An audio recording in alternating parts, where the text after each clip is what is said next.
За та бүхний өдрийн амар амгалан айлтгаж байна. Улсын хурлд гарчсан намын бүлэг өнөөдөр 2 дугаар сарын 16-ны өдөр бүлгийн ээлжид буслаа. Тэгээд үүсэт байгаа нөхцөл байдлын талаар бас та бүхэнд эхлээд товчхон мэдээлэл өгье. Улсын хурлын намрын чуулган хуулиараа 2 сарын 10-ны өдөр өндөрлөх ёстой.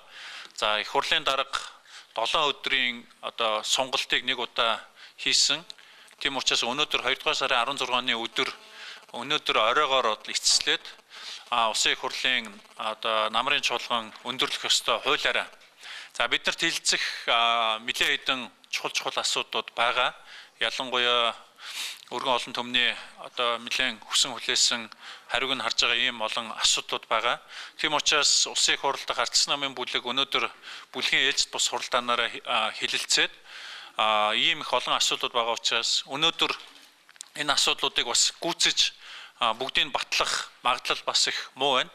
Тийм учраас ээлжид бус чуулган хуралдуулах нь ээлжид бус чуулганыг үргэлжлүүлэн хуралдуулах нь зүйтэй гэдэг дээр бүлгийн гишүүд санал нэгтээ тогтлоо.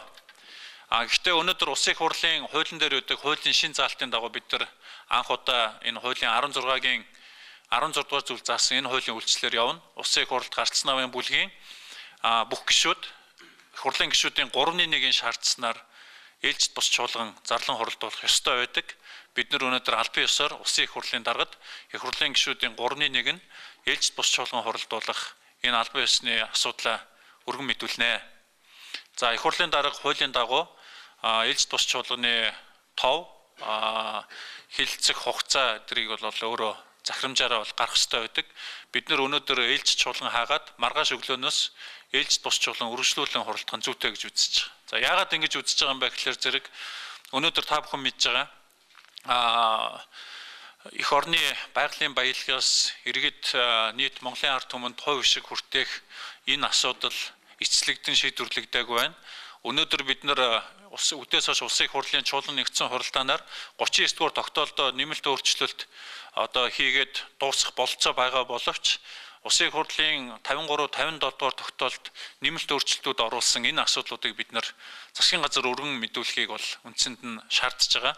Яагаад тэгэхээр зэрэг засгийн газар 2 сарын 1-нд энэ асуудлыг шийднэ гэдэг энэ үүргийг улсын их хурлаас өнгөрсөн оны 11 сарын 30-ны өдөр 2012 оны төсөв батлагдахад авсан ч өнөөдөр хүртэл энэ чиглэлээр ажил хийгээгүй байна. Тийм учраас дахиж хугацаа сонгох энэ үндслээ засгийн газар өөрсдөө оруулж ирэх ёстой. Энэ асуудлыг бид нар сонсож энэ асуудлыг шийдэх ёстой.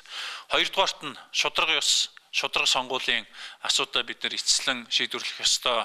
Орон нутгийн сонгуул энэ жил улсын их хурлын сонгуультай хамт нэг өдөр болно гэдэг ийм хууль эрх зүйн орчин үйлчилж байгаа. Орон нутгийн сонгуультай өөрчлөлт хийхгүй бол ямар нөхцөл байдал үүсэх вэ гэхээр нэг өдөр хоёр өөр тойрог хэсгийн хороо сонгуулийг зохион байгуулна. Нэгнийх нь хугацаа нь орой 20 цагт дуусна, нөгөө нь 22 цагт дуусна. Нэг нь автомат саналын хураалт машинаар явна, нөгөөт нь гараар тоолно. Нэг нь автомат машин хийн, нэг нь энгийн хайрцагт хийн. Гэх мэтийн нэг нь ажлын өдөр явна, нэг нь амралтын өдөр явна. Гэх мэтийн хуулийн зөрүүтэй залтууд байгаа. Бид нар энэ залтуудыг улсын их хурлд гарцсан намын бүлэг нэг тийш нь янзлаж цэгцэлж энэ хуулийн хоорондох зөрчлүүдийг арилгах ёстой гэж ингэж үзэж байгаа. За энэ асуудал дээр манай ардчсан нам бол энэ орон нутгийн сонгуул бол нэг өдөр болох ёстой гэдэг одоо байгаа үйлчилж байгаа хуулийн эрх зүйн шаардлагыг тавьж байгаа. За Монгол Ардын нам намар тусад нь явуулах ёстой гэдэг ийм байр суурийг илэрхийлж байгаа. Улсын их хурлын сонгуул дээр бид нар харилцан зөрүүтэй байр суурь 3.5 жил хилцэж явсаар байгаад дундын хуулбар дээр буюу 48-28 дээр очиж батлагдсныг санаж байгаа.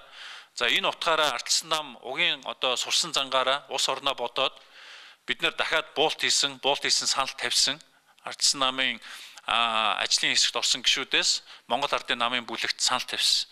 Бид нэр улсын их хурлаа сонгуулийн нэг өдөр улсын их хурл орон нутгаас аймаг хотын төвчний энэ орон нутгийнхаа сонгуулийг улсын их хурлтайгаа нэг дор явуулъя. Ингэж явуулах юм бол сонгуулийн ерөнхий ороноос бас санал болгоод боломжлоод байгаа. Ажлын ачаалал, эргээ саналын хуудас бэлдэх хугацаан дээр ч гэсэн асуудал үүсэхгүй. Ягаад гэхээр 400 орчим хувилбартай саналын хуудас бэлтгэгдэн. Орон нутгийн яг сум дүүргийнхаа төвшөнд бол 1500 орчим саналын хуудас бэлтгэдэг учраас сум дүүрэг баг хорооны энэ асуудлуудаа бид нар намар 9 сард нь шийдъя гэж. За тэгээ энэ саналыг Монгол Ардын намын бүлэг одоо хүртэл энэ ардчсан намаас тавьсан энэ саналд албан ёсны байр сууриа бүлэг нь хуралдаж илэрхийлээгүй байна.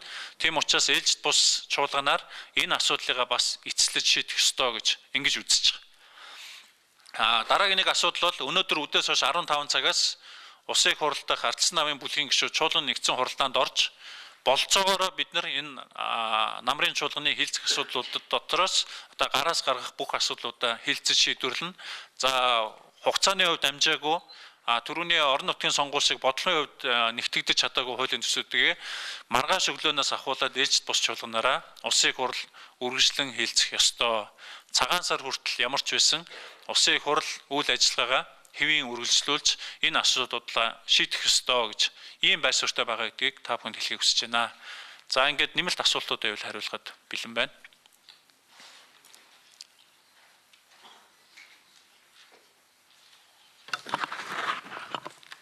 Батлан хамгаалгын сайдын их хоёрыг танай намын бүлэг өчигдрийн хуралдаанаараа авч хэлэлцэн гэсэн энэ асуудал юу болсон бэ? За өчигдөр Улсын их хурл ардчсан намын бүлэг хаалттай хуралдсан. Хаалттай хуралдаад бас зохих албан тушаалтнуудаас, төрийн өндөр албан тушаалтнуудаас энэ өдөр тутмын сонин хэвлэлүүдээр гараад байгаа мэдээлэлүүд хэр бодиттой үнд нийцсэн мэдээлэлүүд гараад байна гэдэг талаар тодорхой тайлбар гаргуулж авсан байгаа. За мөн ардчсан намын бүлгээс Батлан хамгаалгын сайдад тодорхой хурлынхаа бас сайдын зөвлөлийн хурлынхаа тэмдэглэлийг ардчсан намын бүлэгт бас ирүүлэхийг хүссэн. Өнөөдөр өдөр тутмын хэвлэлүүдээр Батлан хамгаалгын сайдын ярьцлага гарсан байна. За тэр ярьцлага дотор өчигдрийн болон одоо өмнө 2-3 өдөр гарч ирсэн тэр зовнилуудыгаа өөрөө ярьцлагандаа нэлээд баталсан байна.